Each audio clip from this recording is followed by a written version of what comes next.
Hi hello అండి. Welcome to our channel Suchi homemade. ఇవాళ మనం ప్రిపేర్ చేసుకునే రెసిపీ ఏంటంటే పెసరట్టు. ఇది ప్రిపేర్ చేసుకోవడం చాలా ఈజీ అండి.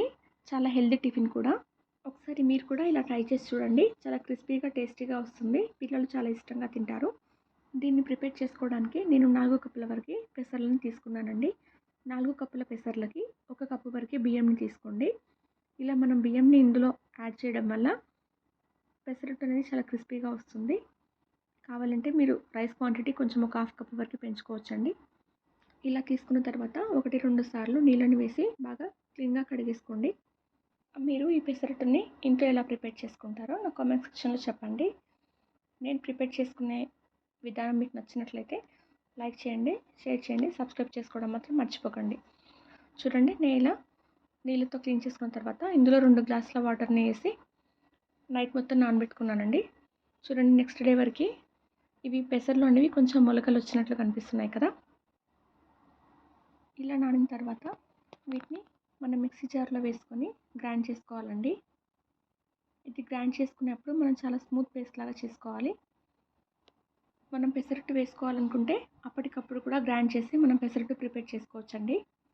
చూడండి, ఇలా గ్రైండ్ చేసుకునే ముందు ఇందులో నేను 4-5 అల్లం ముక్కల్ని చిన్నగా కట్ చేసి పెట్టుకున్న అల్లం ముక్కల్ని వేసుకున్నాను. అందులోనే పచ్చిమిర్చి కూడా వేసుకున్నానండి. ఇందులోనే ఒక హాఫ్ స్పూన్ జీలకర్రను వేసుకున్నాను. ఇందులో గ్రైండ్ చేసుకున్నప్పుడు స్మూత్ పేస్ట్ రావాలంటే 1 గ్లాస్ వరకు వాటర్ తీసుకున్నానండి. కొంచెం గ్రైండ్ అయిన తర్వాత 1 స్పూన్ సాల్ట్ వేసుకొని ఇలా మెత్త పేస్ట్ లాగా గ్రైండ్ చేసుకోవాలి.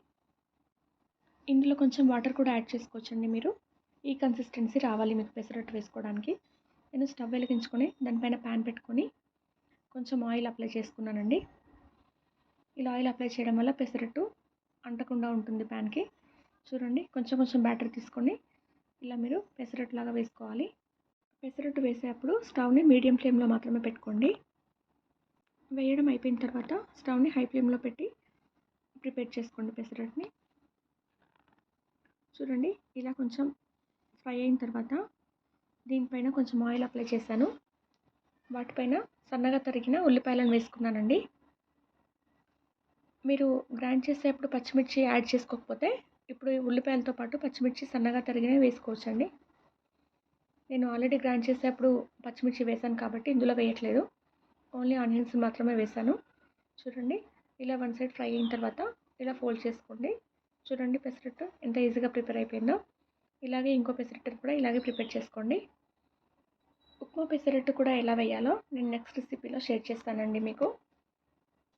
పెసరట్టు మీకు పల్చగా రావాలనుకుంటే ఇందులో కొంచెం వాటర్ని యాడ్ చేయండి.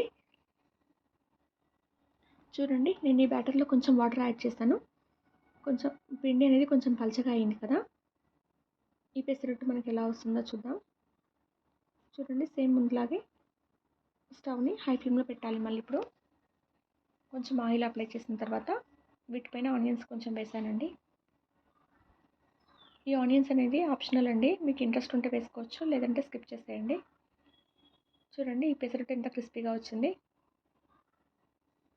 మీరు కూడా ఇలా ప్రిపేర్ చేసుకొని ఎలా వచ్చిందనేది నాకు కామెంట్ సెక్షన్లో షేర్ చేయండి. నేనైతే ఈ పెసరట్టుని పల్లి చట్నీ ఇంకా వెల్లుల్లి కారంతో సర్వ్ చేసుకున్నానండి. Thank you for watching.